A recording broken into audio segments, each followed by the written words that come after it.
This afternoon, we're going to hear from our outstanding featured speaker, Seth Siegel. And then we'll have a break for a networking session. And as I announced to some of you, Seth has agreed to stay around and sign books, and we have his book for sale out in the main room. The college bookstore was able to come in and take care of that vending for us. They told me to let you know they will take cash or cards, so they will do either. I met Seth at a national conference earlier this year on clean water, and his impressive bio is on page 3. He's a senior policy fellow for the University of Wisconsin, is an attorney and an author, and is really just an outstanding person to have here with all of you. But I want to tell you why I'm so excited to have him here with us today. So on the plane home from the water conference, I started reading his book, Let There Be Water, Israel's Solution to a Water-Starved World. And I quickly discovered why it's on the New York Times bestseller list. New Jersey and Israel share many threads. We're roughly the same size. We're approximately the same population. We've strong business ties, and we have a fierce hometown pride. New Jersey and Israel also share some water worries. In the Garden State, we learned this morning that some of our primary water problems are that we have too much water, and we see that through flooding, except for when we don't have enough of it, as we experience through drought, and we're seeing in the drought watch for half of New Jersey right now. So we have too much except for when we don't have enough. Israel, however, is a landlocked country, so they have a particular issue with having access to water that New Jersey, as we saw with our precipitation levels, does not share. What I started to learn from Seth's book is that Israel has successfully blossomed from a water-starved nation to a water-rich nation. So how did they do this? Well, he's going to tell us, but there's a comprehensive approach of cultural, technological, and policy shifting that has happened that I think provides ample room for us to learn from. So we can fight the battles in Trenton, we can fight the battles at our planning board meetings, but a systemic change in the way that we approach water is really, I think, what we have an opportunity to learn from Israel. I want to grab the book 1 second.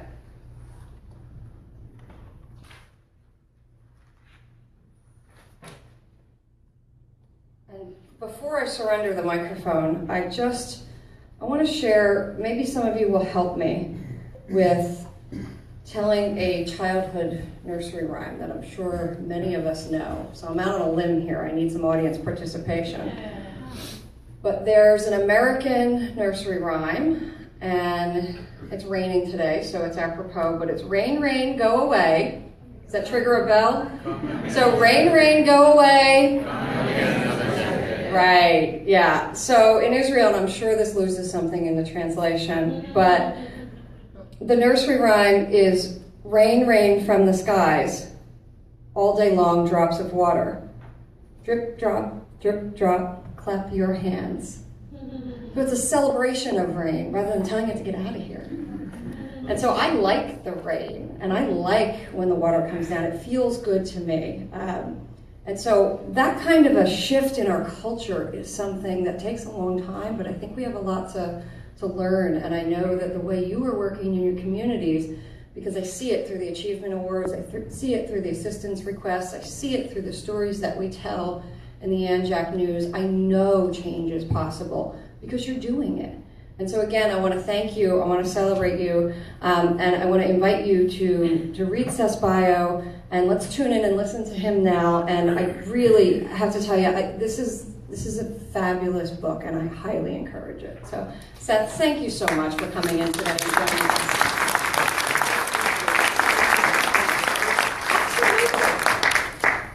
That's all right.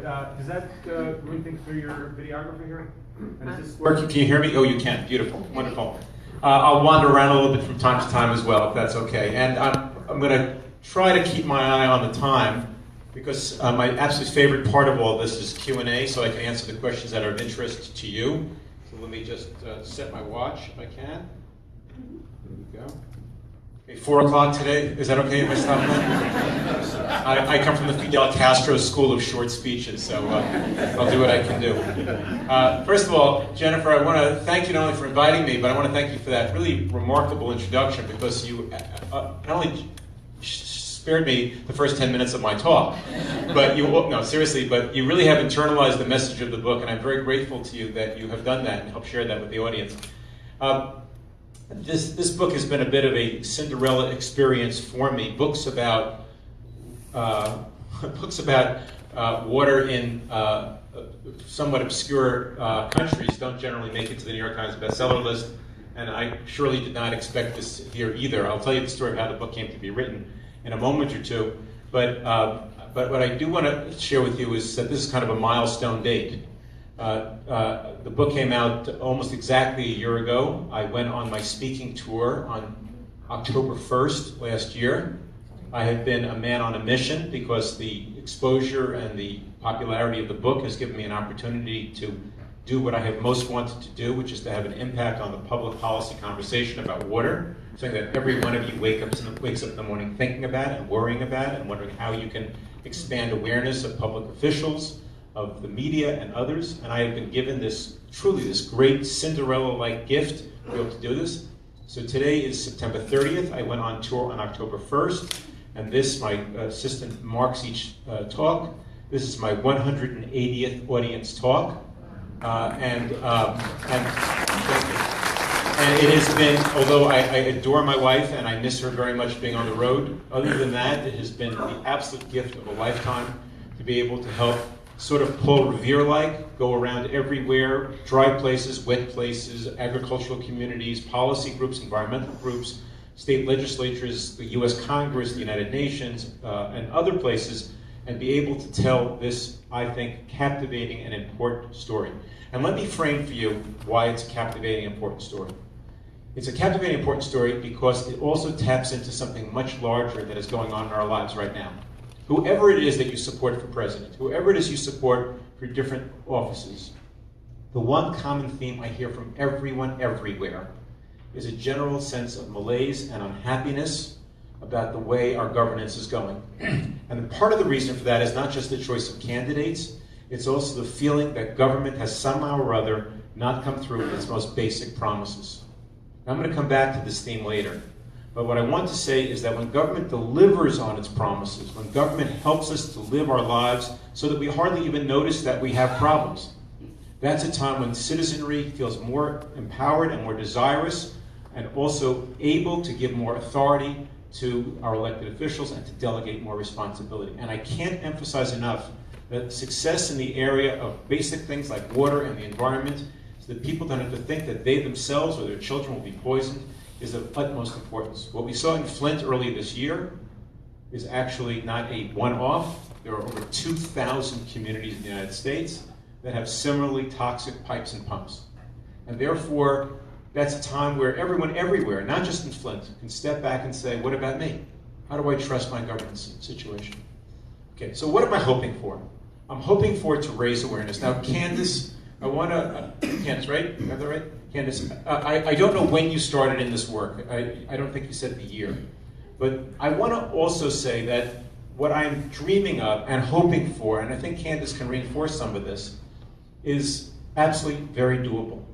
We need a public awakening, and we need actually a citizens' revolution. And I think, Candace, in your lifetime, you have seen exactly that. I am talking today not about water quality per se, although somewhat I am. I'm talking primarily about water quantity, the issue of scarcity. Now, in 1962, a book came out that changed America and in turn changed the world. You know that book, Candace? Silent Spring by Rachel Carson. 1962. An unknown environmentalist comes out with this book, and slowly it seeps into popular consciousness. At that time, our air was dirty, our water was dirty. Farm communities could use whatever pesticides they wanted, regardless of whatever impact it would have downstream on our water supply, right? 1962. I'm sure this audience will be able to tell me when the first Earth Day was. Does anyone here know? April 22nd, 1970. And in December 9th, 1970, a president whose legacy is not as a great environmentalist, Richard Nixon, signs into law the creation of the Environmental Protection Agency. Why? Because the elected officials, and I'm not talking about the local officials, I'm talking about the national figures, they responded to the call of the people. You all here, and the reason why I was so excited when Jennifer called me and asked me would I come and speak here, the reason I'm so excited is because you all here, every one of you, are my partner, I hope, and I hope every one of you leaves here thinking of yourselves, not just that you heard a nice speech, if you think it is a nice speech, but that you actually are empowered and have tools, if you didn't already have them, and you have the will, because you had the knowledge already, but you have the will to go out and be a Paul Revere or Paula Revere of your own. So that's my real goal here. It's not to sell books, and I hasten to add, by the way, that every single penny, the book is done surprisingly well, and it's now in 40 countries around the world in 12 different languages. Every single penny to prove my integrity of this process is donated to charity. I receive nothing, I don't net it off of anything. Everything's going to charity because this is my passionate work, and I really ask everyone to share in that work. Okay, let me get started. So, I am a Johnny-come-lately to this world of water. And maybe I have the passion of an aroused, late-in-life convert. You know, Paul was first a Jew before he founded the church, and he was on the road to Damascus when he gets struck with this insight, and then his passion takes over. Well, I don't want to compare myself exactly to that, but I am, for all kinds of reasons, starting with grandiosity. Although Paul and I did start as Jews, so we're okay in that department. So I don't know what's going to happen on the Uber ride back to Manhattan, but you know, if something dynamic happens, you guys all heard it first. Okay, so 5 years ago, I'm a member of a foreign policy think tank, and 5 years ago I attended a meeting of it, and just by complete chance, the speaker was a fellow, a retired U.S. Air Force general who had, after he left the Air Force, he had gone to work for one of the 14 U.S. intelligence agencies. Everybody here knows the CIA, of course, but it turns out there were 14 agencies just like that. And he was one of the leaders of something called the National Intelligence Council. And the NIC is responsible for aggregating important data that shows long-term trend line information, generally producing top secret reports for the president and the 5 or 8 leaders of Congress, sharing that with them, and that's generally as far as those reports go. He writes these reports for an audience of maybe 10 or 20 people. In this particular case, the report got stripped down of some of its top secret information and got issued as a public report. And it had been issued as a public report Friday before this session. So this was the first time he talked about it.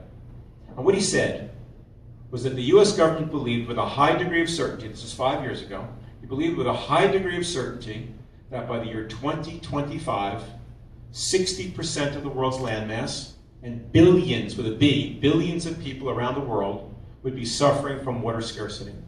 A subsequent report said that 40 of our 50 US states will be affected. Now, this was before the California drought, this is before the Texas drought, this is before Washington State and Oregon and Idaho all began to have these problems. Now, of course, in cyclical ways, every state now and again has problems, but I'm talking about before the problems with a capital P had begun happening. So as I'm watching in real time the evolution of this guy's report, and I've come back and reread it now dozens and dozens of times, it turns out how remarkable it was and how prescient he was. This is before the sub-Saharan Africa drought, if those of you who follow international affairs. This is before Vietnam fell into the worst drought they believe in 900 years. This is before, as I said, the California drought, which is now believed to be the worst drought in over 1,000 years.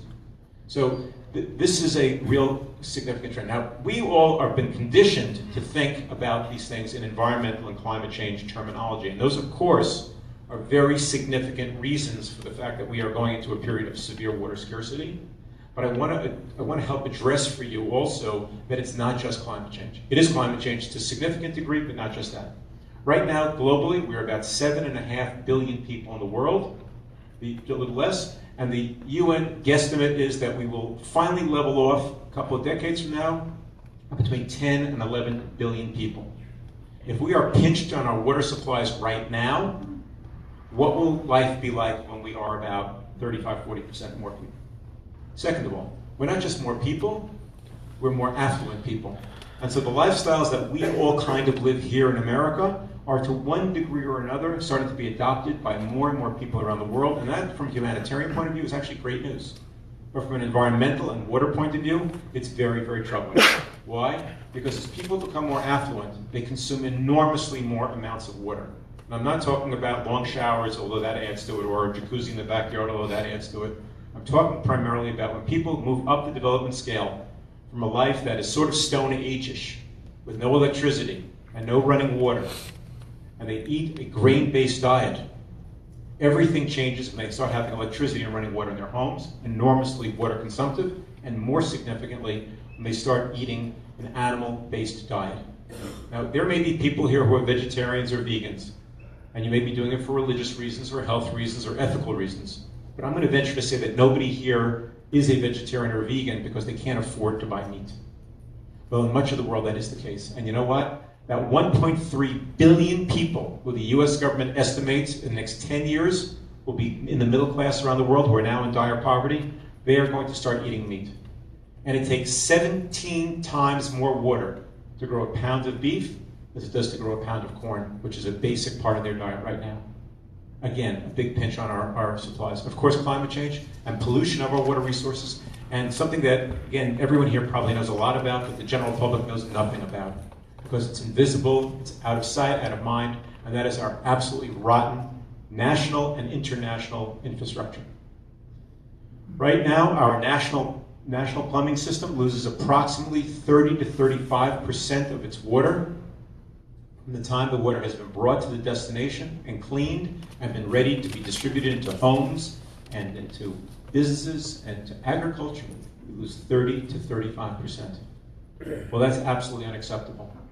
We are a world leader in many, many ways, but not in this. And you know why this is the case? And again, many of you are public officials or no public officials, and you know why this is the case? Because politicians in the current political environment, unless the population, unless the civic-minded folks call for a change, people respond to the needs of the public. So people say, hey, there's a broken window in the school. Or hey, there's a rat in the park. Let's fix that. Let's fix that. Oh, there's a pothole when I drive my car down the road. Fix that. But that leaking pipe, nobody sees it. Nobody knows about it. Politician has no one demanding changes of them. And by the way, the politician said to fix that pipe, to fix the plumbing system, it's probably a 5-year project, and I'm thinking of running for a different office 2 years from now, so why should I spend the money now so that my successor gets the credit for it? And the answer is that will continue until the public starts to demand a change. Okay, so I leave this session at the Council on Foreign Relations. Let me just look at my watch. I leave this session at the Council on Foreign Relations, and I start wondering to myself, what are we going to do? Are we cooked? Are we finished? Is civilization as we know it done? For those of you who have seen the movie Mad Max, are we focusing on a society and a civilization where it's sort of like Mad Maxian in terms of, you know, sand and dirt and dust everywhere and specks of water to nurture us with? Well, lo and behold, I discovered to my utter amazement a country, and you know what it is from the introduction, a country which has solved this water problem. And the country, of course, is Israel. And why is this so remarkable? Because if you go through the very same elements that I talked about before, population and affluence and climate change and infrastructure and things like that, why is this so remarkable? Because Israel, maybe some of you know this, maybe some of you have actually been there, Israel, in the short time it's been an independent country since right after World War II, has had the fastest rate of population rise in the world, a 10-fold increase in its population. Its economy has grown so fast that other than South Korea and Singapore, it's the fastest growing economy in the world. 10-fold increase in population, 40-fold increase in national wealth. Climate change, it's lost 25% of its average annual rainfall. So you would think Israel would be about the worst country in the world. You would think it'd be among the most endangered in the world. And it's in the driest region in the world. And as Candace said, it doesn't exactly have the most friendly relations with neighbors where it could borrow from their resources. So guess what? What I discover is I'm looking for a model that I can share with elected officials and my own thinking, long before I'm thinking of writing a book. What I discover is Israel doesn't just have water self-sufficiency for its growing population. Israel has a positive abundance of water, an abundance so rich, so deep, so remarkable, that it provides more than half of the water that the Palestinians use in the West Bank. It provides water to the Palestinians in Gaza, even during periods of conflict when rockets are flying out of Gaza. It provides an enormous amount of water to the Kingdom of Jordan to help stabilize that country, particularly now when they're dealing with massive numbers of Syrian civil war refugees. On top of that, Israel is completely self-sufficient in fruits and vegetables, and what is agriculture really other than value-added water. And on top of that, Israel has a multi-billion-dollar agricultural export industry.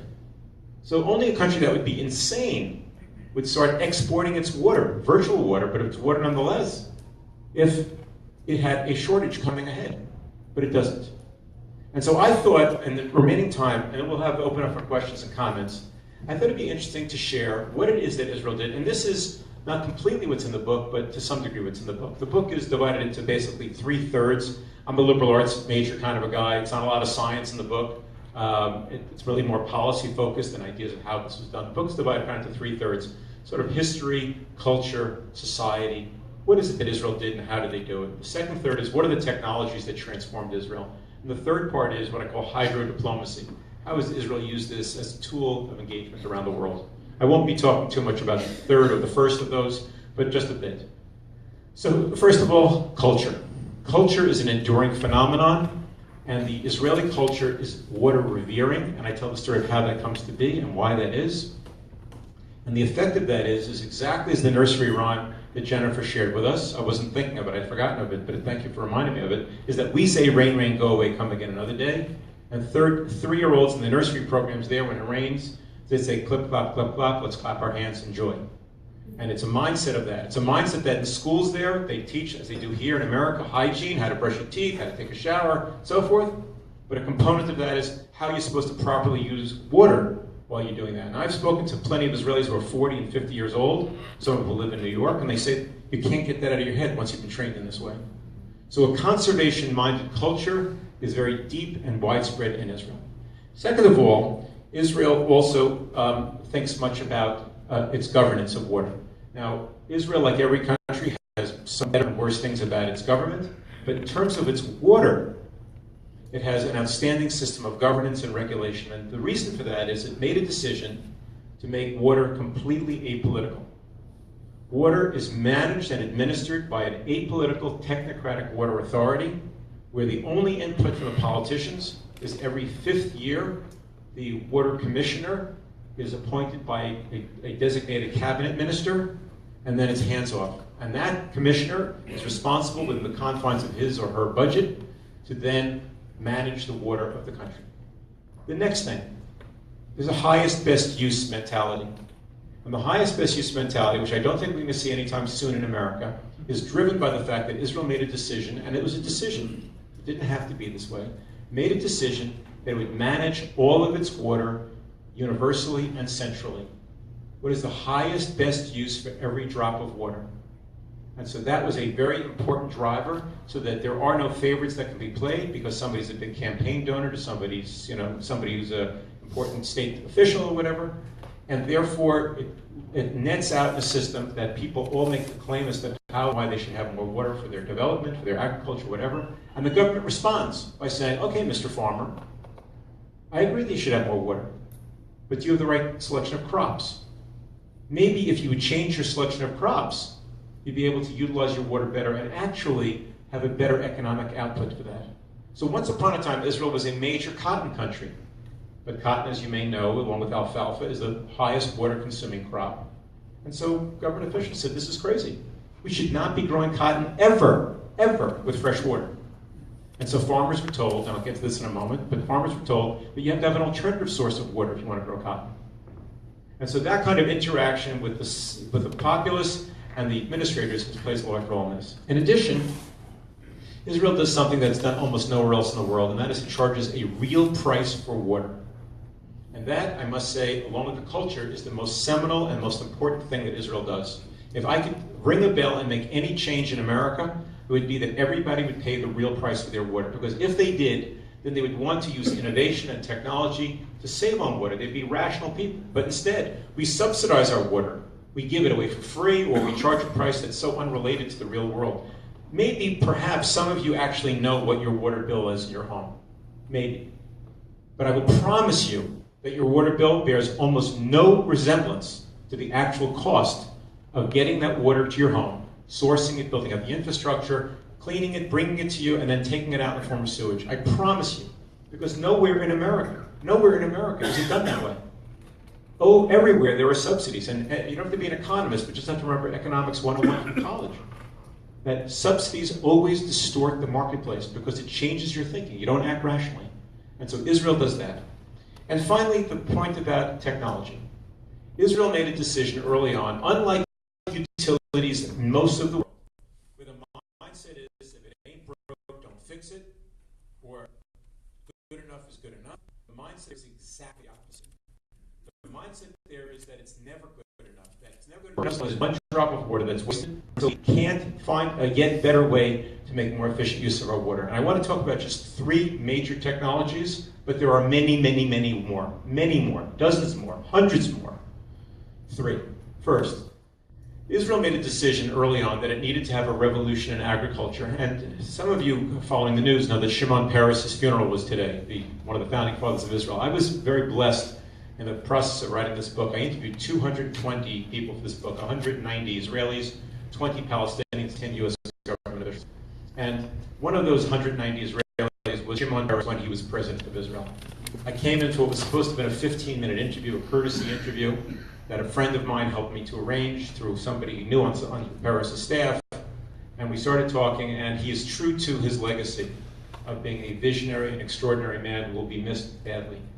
We sit down, he was 89 and a half years old. He was talking about his planning for his 90th birthday bash, and the world leaders were coming in.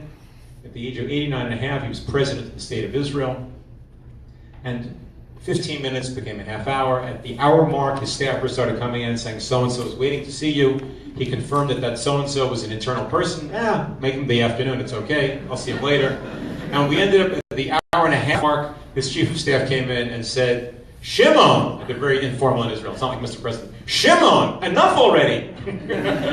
So I was finally gently ushered out of the room. I did have the great honor of giving him a copy of both the English and Hebrew edition of the book, and him being very kind. You'll see, those of you who get the book, you'll see his short outtake from the review he wrote on the back of the book. But what Peres' point was is that we can never have enough technology, and he said that even in the 1920s and 1930s, before there was a state, we knew that agriculture had to be transformed because agriculture is the largest user of water. Some of you know this, I'll share a statistic, it's amazing. The largest, except in Singapore where there's no agriculture, and in Israel where they've got on top of this, the largest use of fresh water in the world is always agriculture. In the US, it's about 70%. In the state of California, it's between 80 and 85% of their fresh water. Imagine how they would get rid of this problem that they have in California if they were actually smart about how they use their water for agriculture. Some countries like Ethiopia or Egypt or Iran use 95% of their fresh water for agriculture. So is there any doubt that those countries have crises in fresh water for their populations? But Israel made the decision to fix their agricultural story early, and it's not a surprise that drip irrigation gets invented in Israel. And what is drip irrigation? In most of the world, how do they irrigate the field? One of 2 ways. Mostly flood irrigation. Turn on a great big pipe, let it flood the field, and the water slowly dribbles into the soil. Sometimes it hits the root. Most of the water, about 60% of it, evaporates away. Another 20-25% dribbles into the soil with no impact on the roots. Lost story. The second way, for those of us who fly over the country, you sometimes see over the Midwest, those big circles on the fields, center pivot irrigation, also enormously water consumptive, a little bit better than flood irrigation, but not a lot. And Israel invents drip irrigation, bans by law flood irrigation, and drip irrigation says that you're going to put a little tiny dripper, like a medicine dropper, a little tiny dripper at the root of plants, and you lose 0% to evaporation. And because it's right at the root, the uptake is nearly 100%. Very efficient. Second great thing Israel does. In 1952, the country is just barely 4 years old. They make a decision that sewage is too valuable to simply treat and discharge. And they build out a system. It takes them 30 years to complete this. But they build out a system, and I hasten to add, they were bankrupt at the time they started this. They had no money in the state coffers. They were a deeply debtor nation. They were under siege militarily. They had nothing but problems. They were doubling in size at that time from immigrants coming from all over the world. And nonetheless, they make the decision to prioritize water to a degree that they start building out a national system of treating, capturing, and treating all the sewage, treating it to a level so high that you actually could drink it if you had to. But instead, they build a parallel national water infrastructure system and bring that water to either gardens or parks or lawns or agriculture. And therefore, I mentioned before, the farmers who want to grow cotton. They can grow cotton, but they can only do it with treated, reused sewage water. And they built that a national agricultural system around this idea of taking treated, reused water. And the third great technology they adopted, and it's not beloved everywhere in all environmental circles, but the third one is desalination. And the reason why it is a relevant one is that Israel was a pioneer in desalination. The first prime minister of Israel, his name was David Ben-Gurion. I read his diaries, the relevant parts of his diaries. He talks about desalting the sea again and again and again. He said that we will make the desert bloom. 60% of Israel is desert. He said we will make the desert bloom, but the only way we can do that is if we can desalt the sea and take the water out of the ocean. And he did.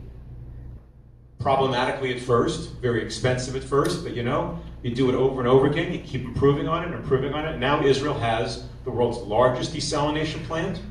It's the most energy efficient desalination plant, and it's the lowest cost per gallon of water plant in the entire world. And they're sharing that technology with countries near and far. And that's going to make a great big difference too. Especially in the coming years when the source of energy will not be carbon fuels, will be solar power, which is the next great wave of all this. So these three technologies alone transform this. I'll just add one more thing about technology and adoption. In Israel, every utility gets a penalty if they are not adopting some new innovative technology. They are actually financially fined for doing that. It's a failure. And if they do adopt one, they actually get a bonus. And so the idea is the government says there are all these hundreds and hundreds and hundreds of entrepreneurs out there with water technology companies. Find one that has an idea that you like. Put it into your system. You can be an Israeli, you can be an American, you can be from New Jersey. Go over there and try it the same way. Go over there, partner with this entrepreneur.